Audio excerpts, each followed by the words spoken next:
bom sábado a todos os meus irmãos e irmãs que já estão ligados a este programa do Grande Conflito. E como eu costumo fazer, ou tenho vindo a fazer já regularmente, vou fazer um pequeno sumário para ficarmos com a noção do que é que vamos falar hoje. Então, vamos começar por falar sobre os reavivamentos autênticos, os verdadeiros reavivamentos espirituais, quais são as suas características. Depois passaremos para a abordagem dos reavivamentos modernos, quais são também as características desses reavivamentos e a natureza espúria desses reavivamentos. Em seguida falaremos um pouco sobre a perpetuidade da lei de Deus, a lei como a lei da liberdade, que Cristo não aboliu porque é imutável. Em seguida passaremos à santificação, vamos ver o que é a verdadeira santificação bíblica e a sua relação com a lei de Deus. E vamos terminar este programa de hoje com a abordagem da felicidade que resulta da verdadeira santificação, que é uma vida com alegria em Cristo. Então, começando pelo princípio, reavivamentos autênticos. Sempre que a palavra de Deus tem sido fielmente pregada, seguiram-se resultados que atestaram da origem divina dessa pregação. O Espírito de Deus acompanhou a mensagem dos seus servos e a palavra foi pregada com poder. Os pecadores arrependeram-se. Uma profunda convicção tomou conta do seu coração. Creram e foram batizados para caminharem a partir daí em novidade de vida, como novas criaturas em Jesus Cristo. Os antigos reavivamentos genuínos traziam uma profunda investigação do coração e grande humildade. Os frutos desses reavivamentos eram vistos na conversão de almas que não recusavam a negação própria e o sacrifício, mas se regozijavam por poder estar entre aqueles que enfrentavam a censura do mundo e as dificuldades da vida por amor de Jesus. Este é o resultado certo e seguro do trabalho do Espírito de Deus. Não há prova de um verdadeiro arrependimento a menos que haja reforma de vida.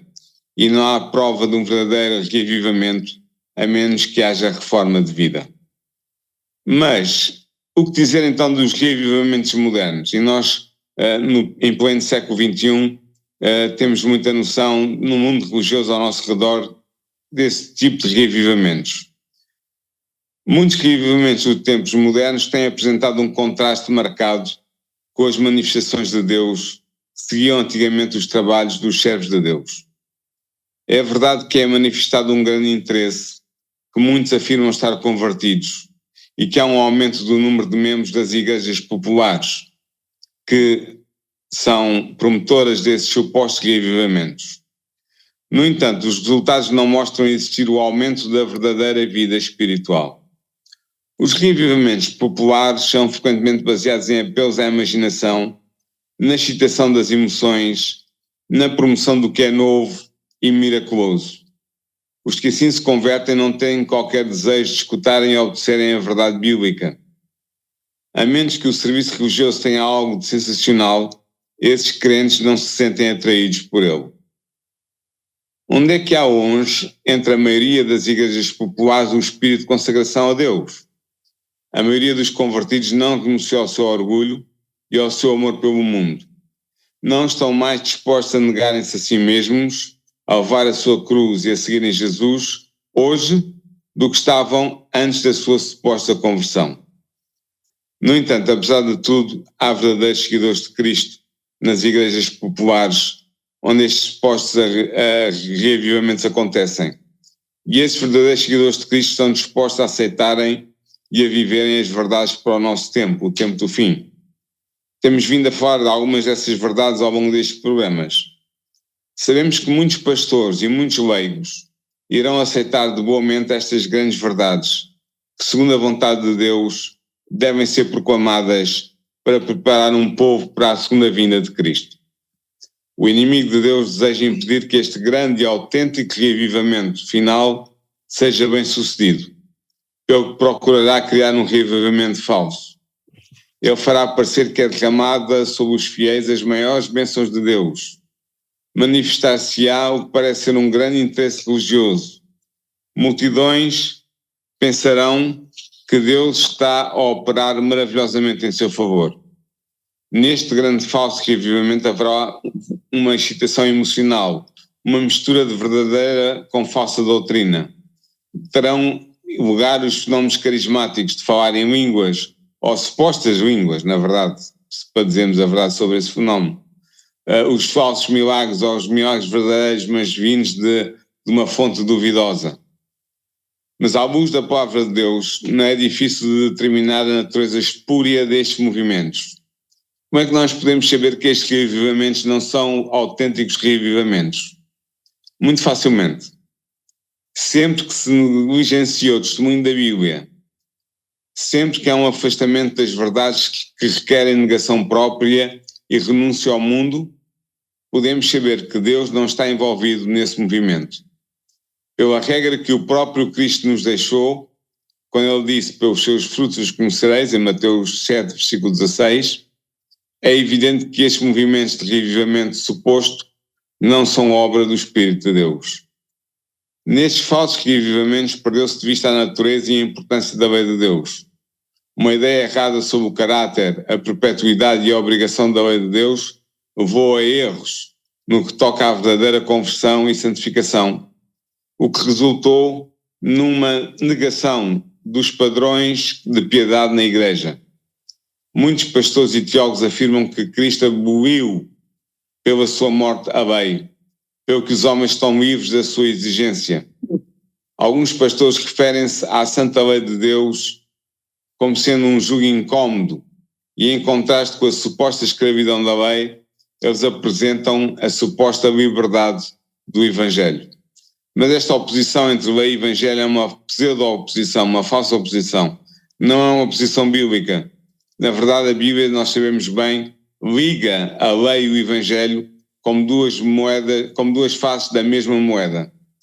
Mas estes fenómenos de reavivamento espúrio e falso, nós podemos muito bem ver ao nosso redor hoje mesmo, nos nossos tempos, sobretudo liderados por igrejas pentecostais ou neopentecostais, que procuram fazer manifestações sobrenaturais ou alegadamente sobrenaturais para convencer as pessoas a aderirem às suas igrejas.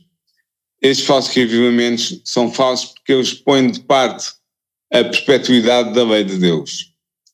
De facto, não era desta maneira negativa que os apóstolos e os profetas consideravam a santa lei de Deus.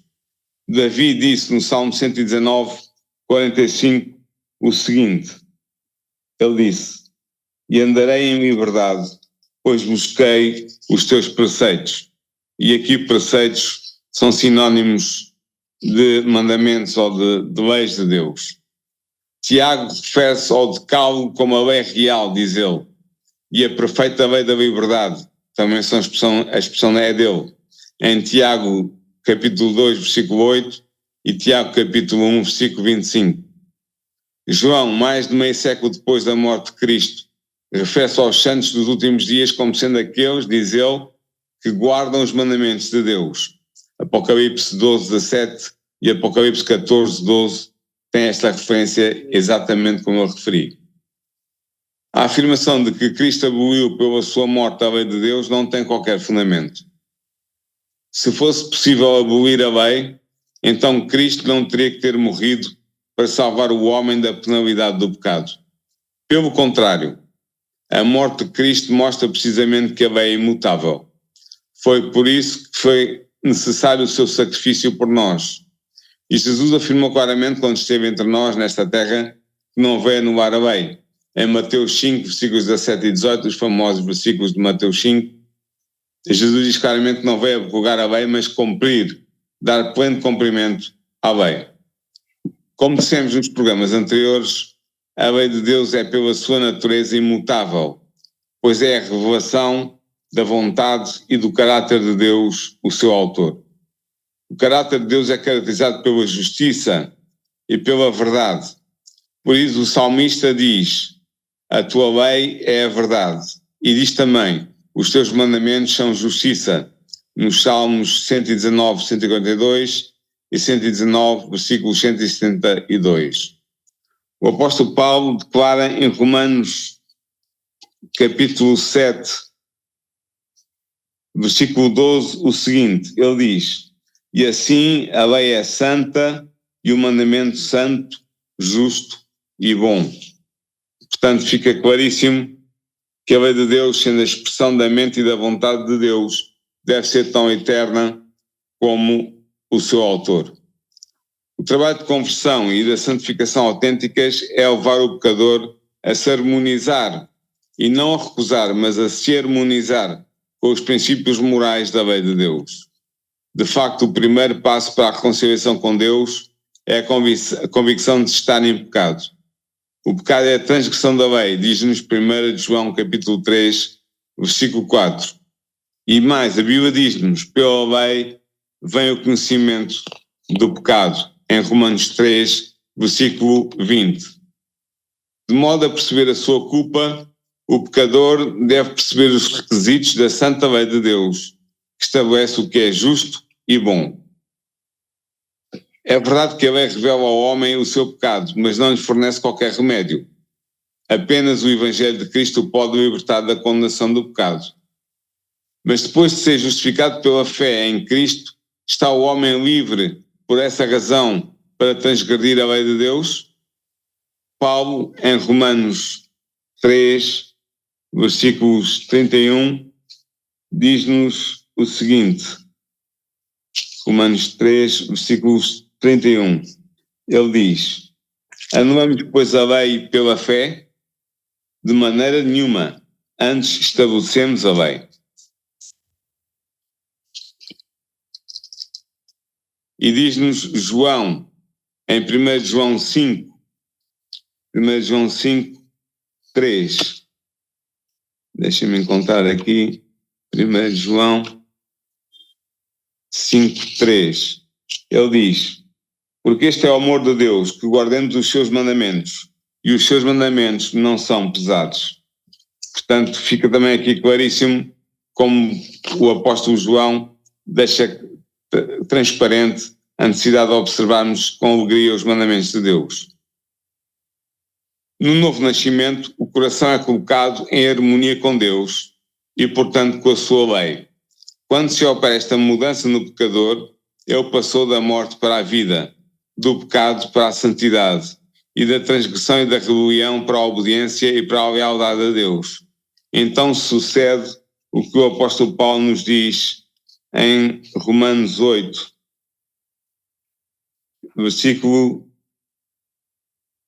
Romanos 8, versículo 4, em que ele diz: para que a justiça da lei se cumprisse em nós, que não andamos segundo a carne, mas segundo o Espírito.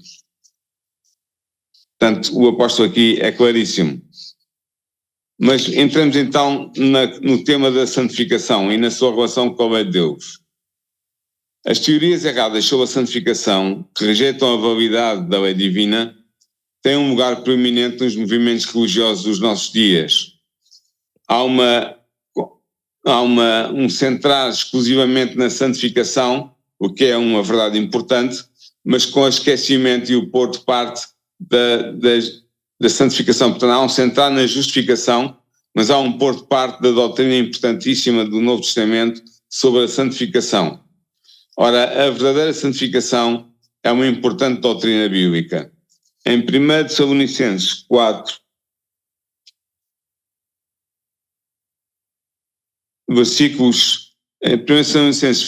capítulo 5, versículos 23, o apóstolo diz: e o mesmo Deus de paz vos santifique em tudo, e todo o vosso espírito e alma e corpo sejam plenamente conservados e irrepreensíveis para a vinda do nosso Senhor Jesus Cristo.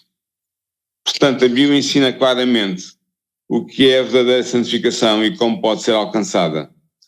Cristo orou pelos seus discípulos em João 17, em que Cristo disse o seguinte: santifica-os na verdade, a tua palavra é a verdade. Esta foi a oração de Jesus pelos seus discípulos.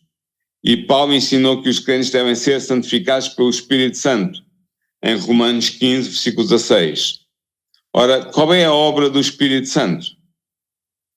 Jesus disse: aos seus discípulos em João 16, 13, o seguinte: mas quando vier aquele Espírito de verdade, ele vos guiará em toda a verdade, porque não falará de si mesmo, mas dirá tudo o que tiver ouvido e vos anunciará o que há de vir.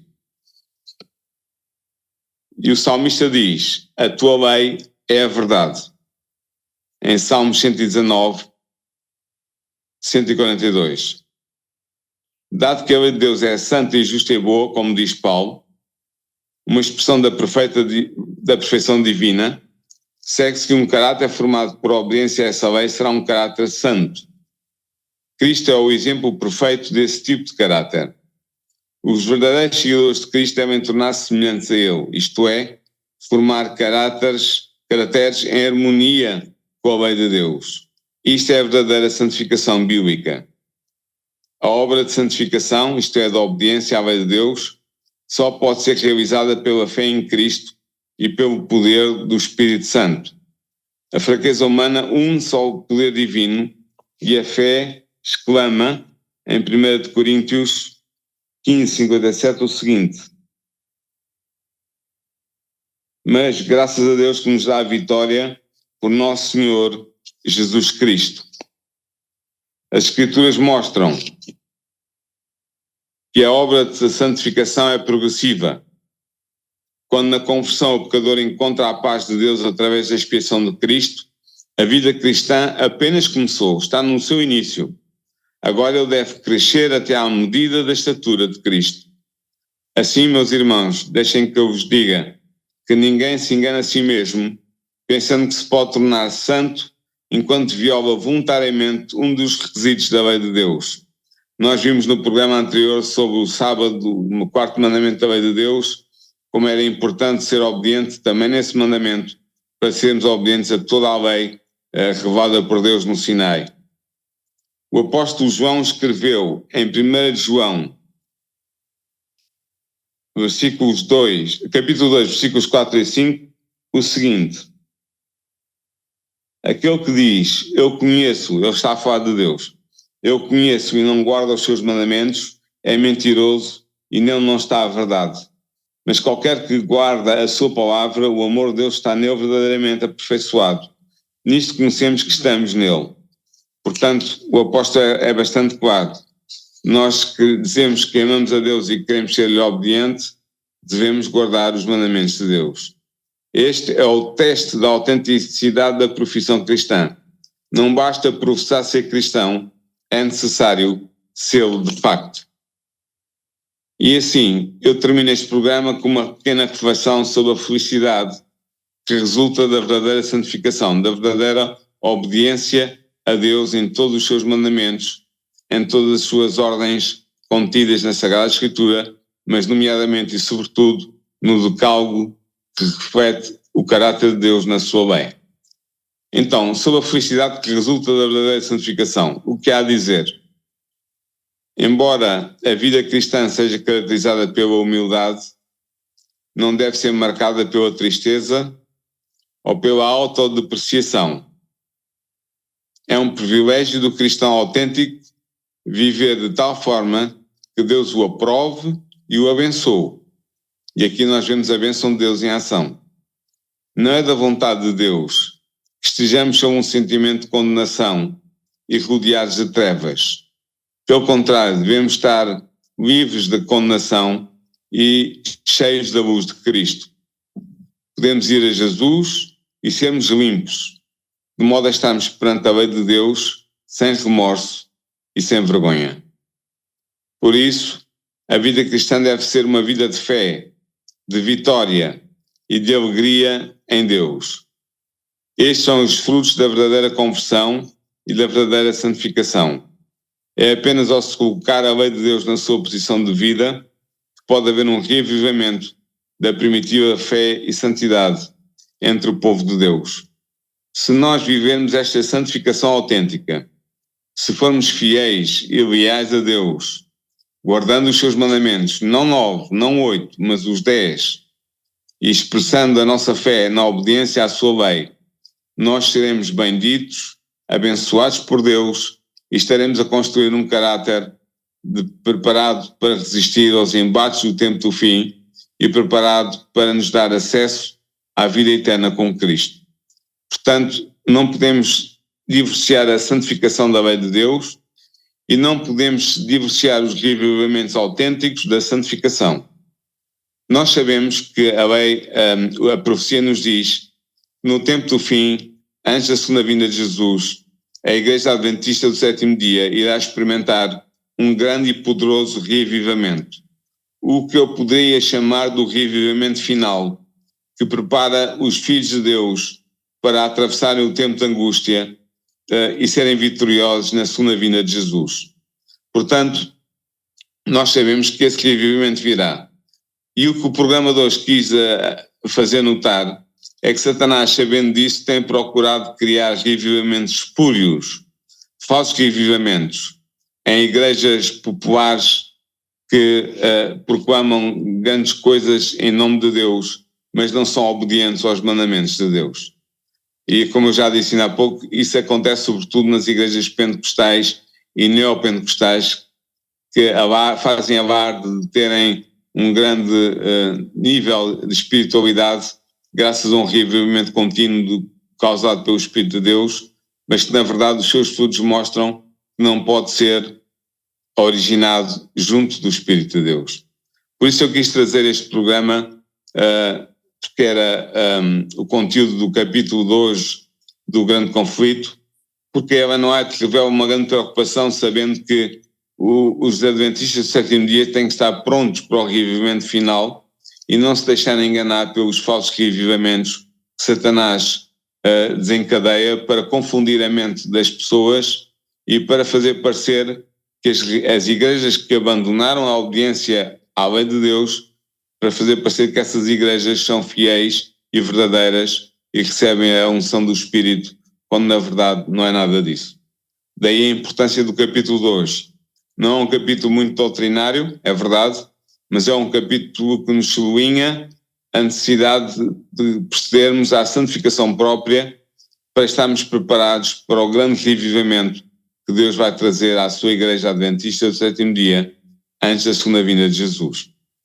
No próximo programa, vamos estudar o juízo investigativo que está a decorrer precisamente agora no céu. É um assunto que deve interessar todos os cristãos e que está relacionado com a verdadeira santificação e com a lei de Deus. Vamos analisar esta verdade do juízo investigativo, vamos ver em que consiste, o que é que está a acontecer neste momento no céu, graças à intercessão de Cristo no lugar santíssimo, o santuário celestial. Vamos entrar nesta doutrina importantíssima do juízo investigativo no próximo programa. Por isso, eu estendo cordialmente o convite a todos os meus irmãos e irmãs para que na próxima sexta-feira nós possamos abordar este importante tema para o nosso fortalecimento espiritual e para que nós tenhamos noção do que é que está a acontecer lá em cima no céu, realizado por Cristo, e o que é que deve acontecer ao mesmo tempo cá em baixo na terra, realizado por nós. Por isso são todos convidados para o próximo programa sobre o juízo investigativo.